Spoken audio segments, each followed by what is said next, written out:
spooky Sundays, and we're reading a new story that is called I Think You're Just Perfect. For title reasons, we will call it You're Just Perfect. Cozy up with a warm blanket and get comfortable for this spooky session. Let's get into it. I think you're just perfect, she murmured, seconds away from plunging her teeth into my shoulder blade.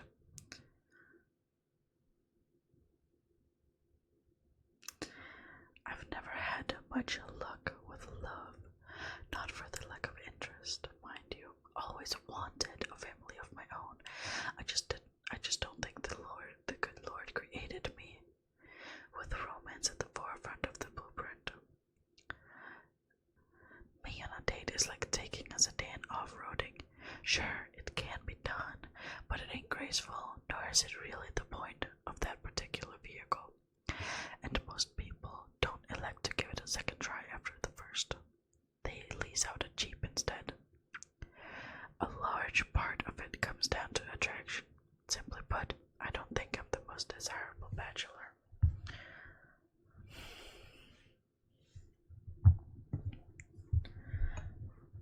I'm bulky, not obese per se, but I'm not exactly chiseled either. Closer to Dionysus than Adonis in terms of body frame. Not only that, but I'm not much of a conversationalist. Even if I was born with a silver tongue, I wouldn't have much to speak on. Never had much fascination with pop culture, music, or cinema topics like most folks are well versed in. That can help break the ice. No, my singular hobby has always been decidedly devoid of any and all sex appeal, at least in my experience. Woodworking.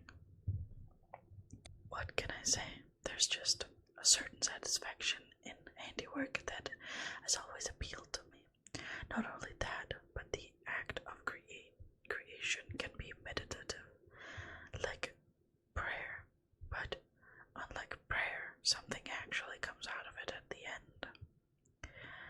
I suppose I appreciate the pursuit because it makes me feel useful, which is the best siege I can come up with to introduce Bella, the woman who sunk her canines into my back on the subway 3 weeks ago.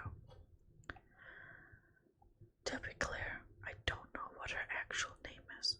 The police don't either, for that matter. In the months that led up to the assault, however, I'd started thinking of her as Bella. I was much too bashful to ask her real name, nor do I think it's any man's place to bother a young lady with unsolicited personal inquiries. But we interacted frequently enough where there's that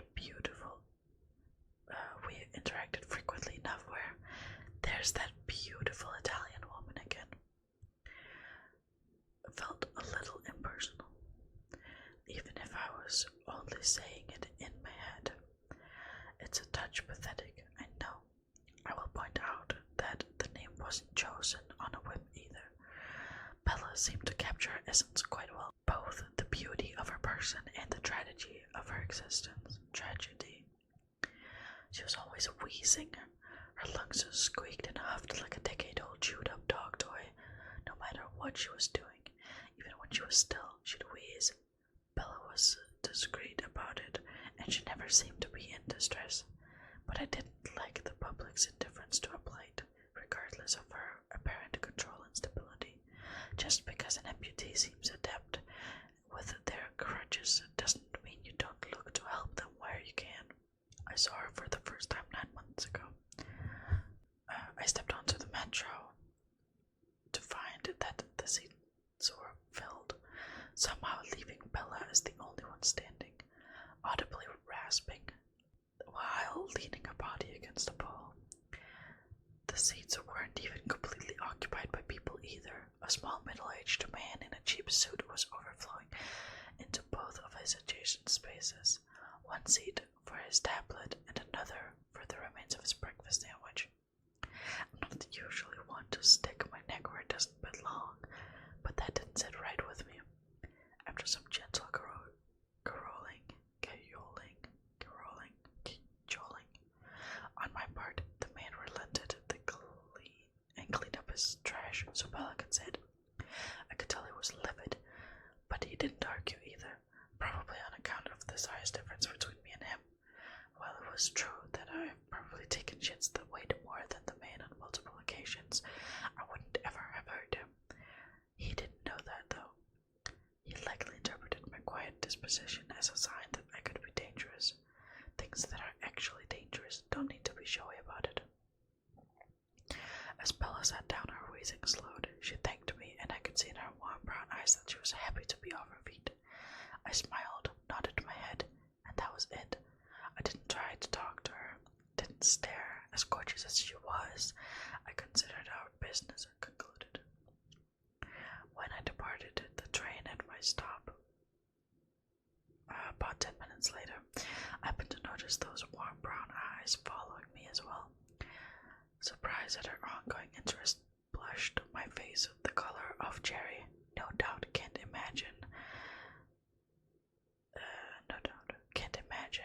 that was very becoming of me either. It's one thing when a handsome Casanova type blushes. The brightness just adds definition to their already perfect contours. Me, though, just doesn't look right. No one wants to see Mr. Hyde blush. Still, I'd be lying if I interpreted like I didn't pleasantly flutter my heart. From that day on, Bella was already there when I hopped on the train for work, picked up her things when she dropped them out of her reach a few times, helped her up when she tripped and fell once. I've never talked, though, and I was perfectly content with that. I had no illusions about my position in the hierarchy, nor did I let myself fantasize like some sort of love-drunk teenager. Nothing wrong with that when you're actually a teenager, but I haven't been one of those in quite a long while.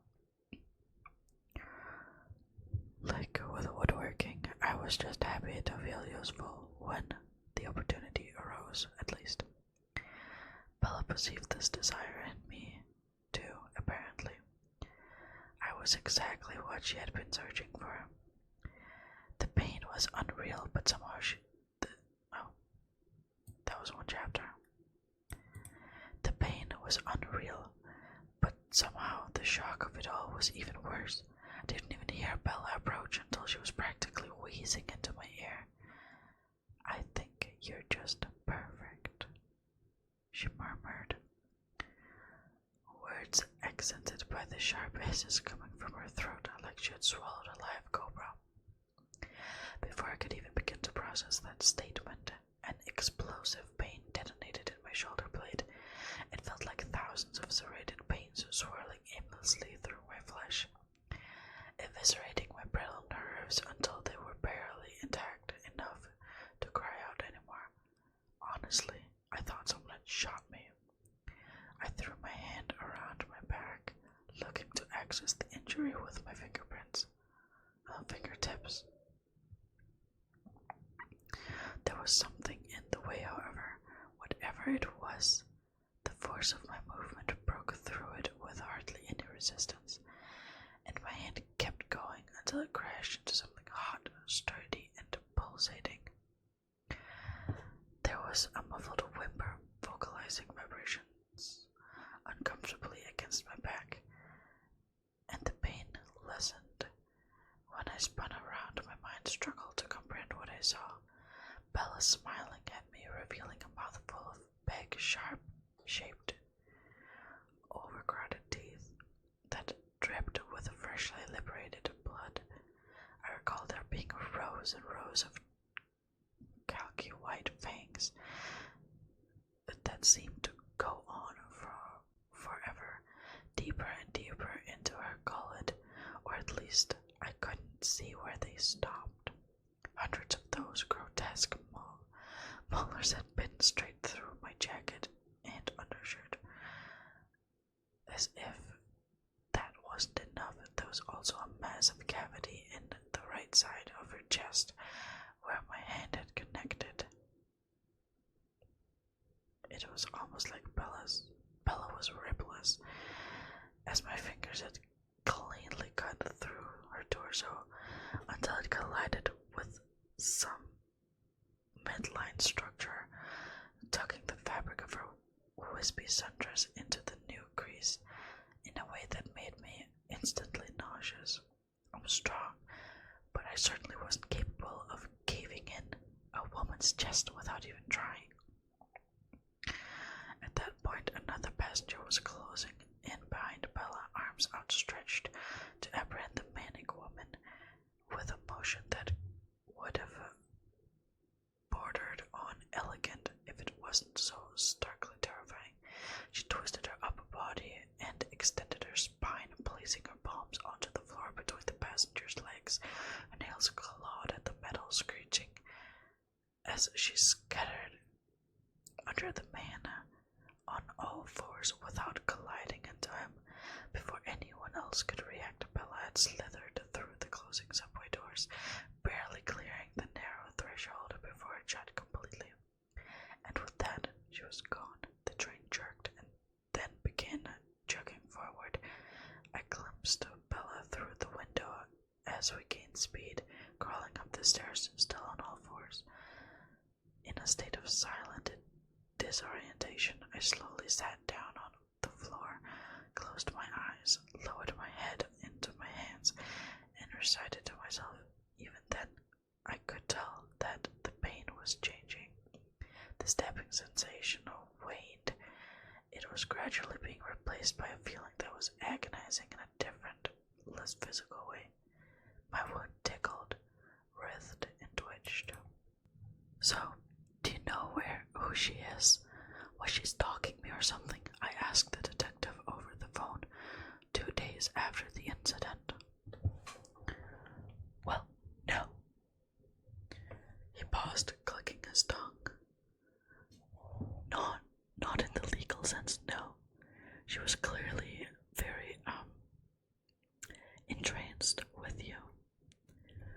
Absurdly, he said nothing further, like that was a satisfactory answer to my question. I apologize, sir, but could you kindly elaborate on what that means?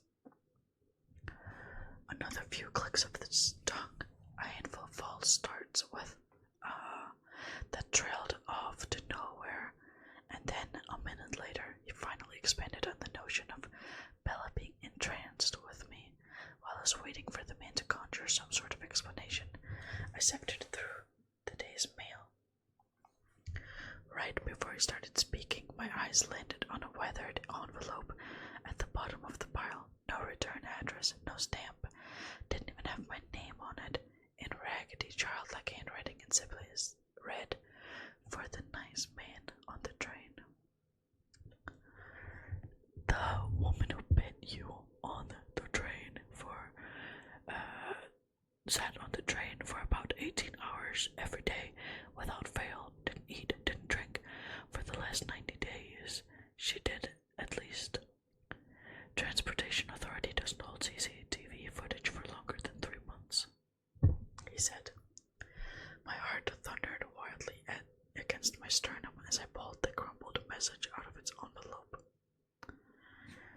She didn't move much, would just kind of gaze out the window most of the day, but whenever you were on the train, she watched you like a hawk. I hung up. I couldn't hear anymore. It was too much, all at one time. My eyes scanned the note. 20 letters, 5 words. Didn't make a lick of sense. Once, mother, come find me. Once, mother.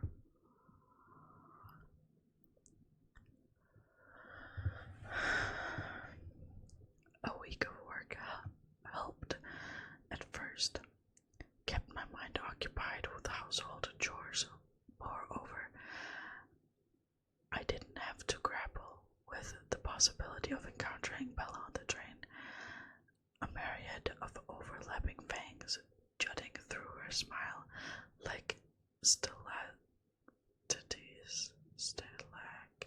entities on the roof of a cave. Home just felt safer. There was an undeniable irrationality to that impression, though. She had been at my house recently, too. The letter had clearly been hand-delivered. I ignored that inconsistency and immersed myself in the overdue handiwork and cleaned out the gutters.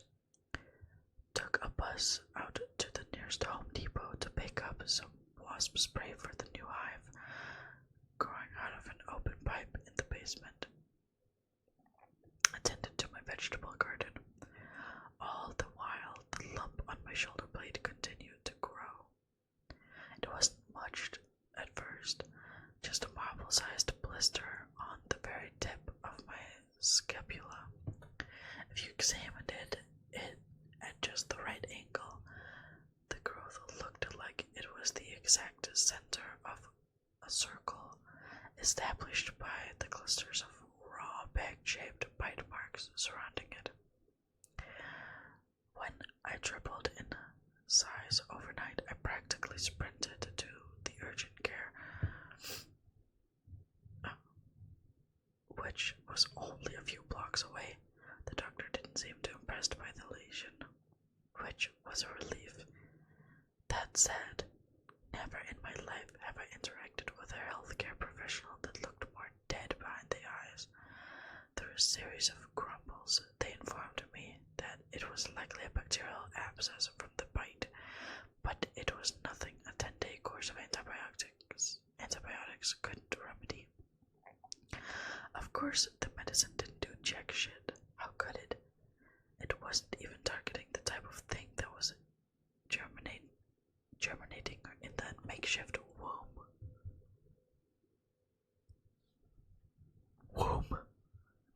The story's all over the place. Okay. By the end of the week, it felt as though a tangerine had been surgically implanted underneath my skin.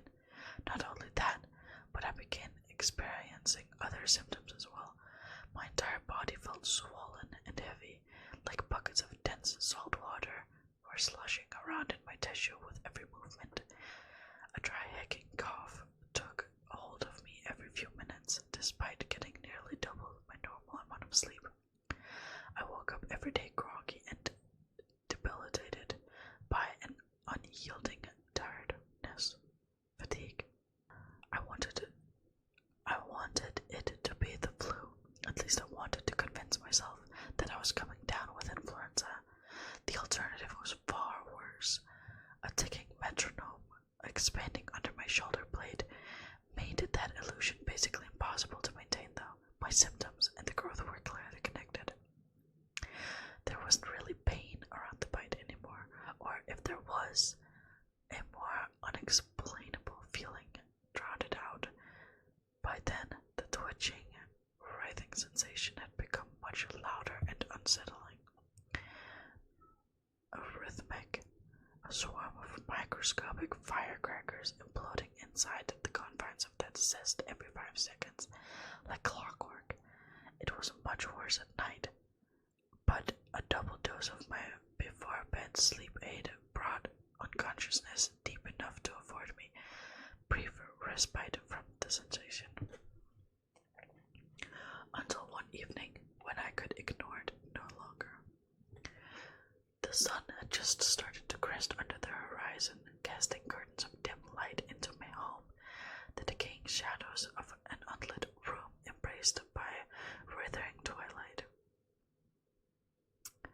I was pacing furiously around my first floor, at my wits' end with the sensation contemplating what to do next. Shirt off, since the roughness of my flannel had been irritating the growth. At the same time, I was attempting to keep a simmering panic attack from completely taking over. No matter which way I looked at the situation, though, my mind kept arriving at the same answer. Might be time for the hospital. When I finally accepted it, that was the only reasonable course of action. It had become too dark to see, and I felt liable to trip over furniture as I gathered my coat and wallet. Cautiously, I found my way to a lamp and flicked it on. The presence of something unexpected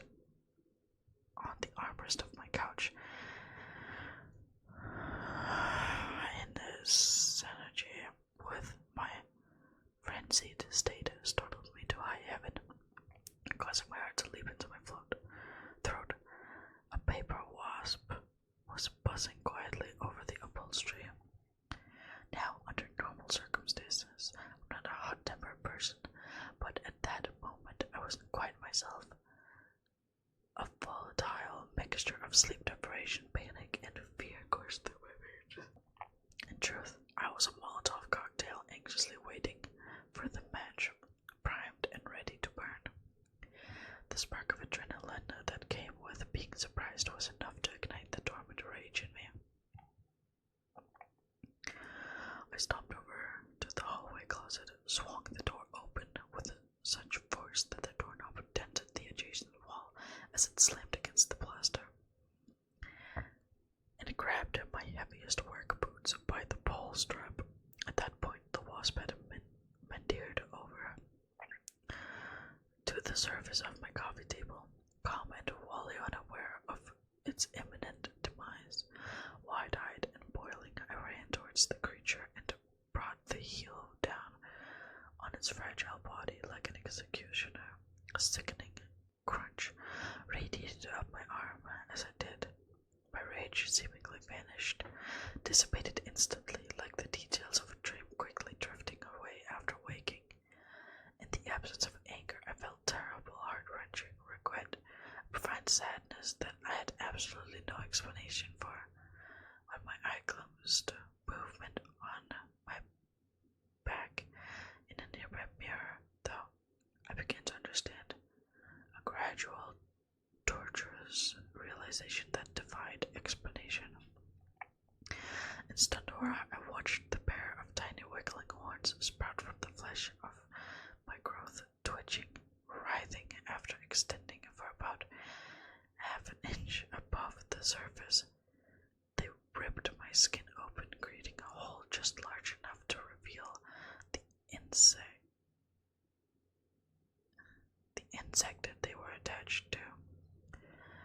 The struggle to emerge, the natural tension in my epidermis, valiantly fought back against its birth.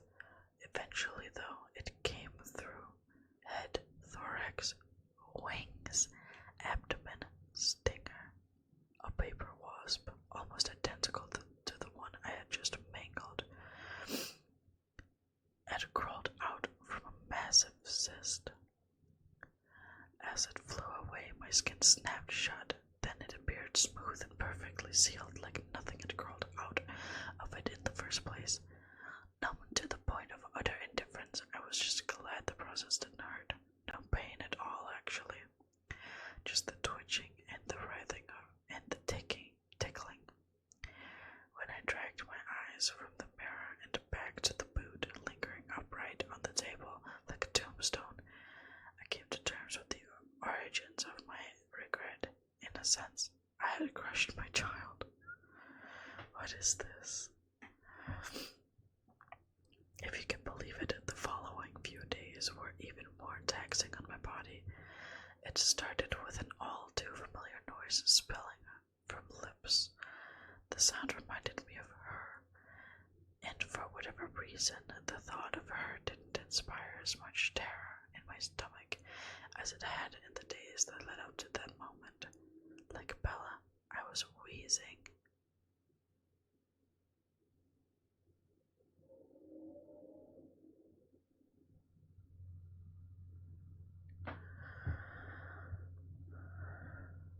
As I ran my fingertips down the side of my chest, the reason became clear. A few centimeters below my nipple, the skin, muscle, and bone were incrementally caving in.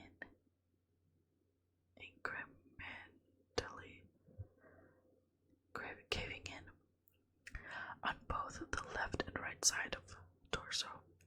Took about 24 hours for the process to be completed, but once the tissue had collapsed down the edges of my spine, I imagined a generous portion of my lungs were being compressed in turn, a byproduct of my devolution. And although I comprehended what was causing me to wheeze, I didn't understand why it was happening. But as I surveyed the paper-like nests that were rapidly springing up in every corner of my home, there was changing to look like my progeny, and reciprocally, my progeny were starting to look a little like me. They were larger than normal wasps, but most coaster-sized or bigger. Some had splotches of human skin in places, as opposed to their usual yellow and brown carapace. Their legs were wider, almost the width of a pinky finger, and a few even had knuckles and fingernails. One of them retained their compound eyes, but all of them were human instead of insectoid. A kaleidoscopic array of hazel irises listlessly staring into the ether. As for me, I was developing the demarcation between my thorax and my abdomen to match my progeny. Okay, so the space on a wasp between like the front and the back of their body. The scientific term for it, according to Google, is a petiole. Honestly, I prefer the slang version of that, a wasp waist. Initially, the separation was painful. The parts above my petiole lacked a sturdy foundation, twisting and straining the overworked muscles as I attempted to keep myself aligned properly. Thankfully, my progeny were grateful for their home, and they slowed their gratitude by creating architecture to support my change. Without instruction, they flew into those gaps and erected beams made of chewed wood fiber, filling in the empty space between my new and upper and lower body. Oh. It certainly wasn't perfect, but it worked. Must have been what I accidentally punched through that day, I thought, and that realization eventually brought my mind back to the cryptic letter. Once, Mother, come find me. How will I know where to find Bella? Certainly can't step on the train looking like this. Again, my progeny provided like a watermark on a photograph for the barcode on a bag of chips. Each and every hive was built to have faint text imprinted on the outside of it. No additional message, just an address of somewhere not too far from me. Right now, I'm waiting for night to fall. Under the cover of darkness, I plan on traveling to the address to meet Bella. I expect it will be a one-way trip, though, so I have spent the day typing this up. Consider this post my last will and testament, which in the end boils down to a singular request. Do not disturb my home. I'm leaving it to my progeny. The sun has set completely. Truthfully, I'm petrified and wish things were different. Cameron, if you're reading this, I'm sorry I didn't call you. Tell Mom I'm sorry as well. Know that although I'm resigned to this fate, there is a glimmer of beauty in it for me. I'll be with Bella, and I think I'll be useful too.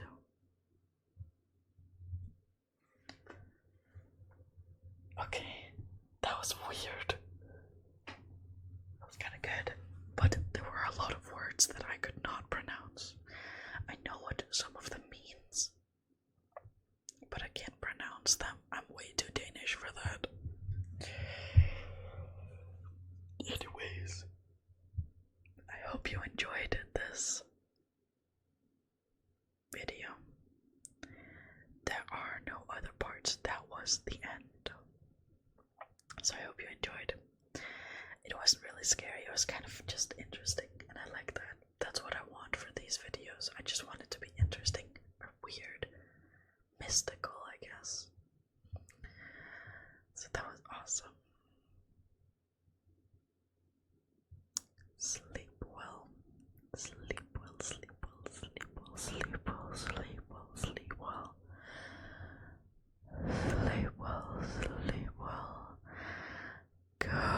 sleep, sleep well, sleep well, sleep well, sleep well, sleep well, sleep well, sleep well. Good night, good night, good night, good night, good night, good night, good night, good night, good night, and I'll see you next time.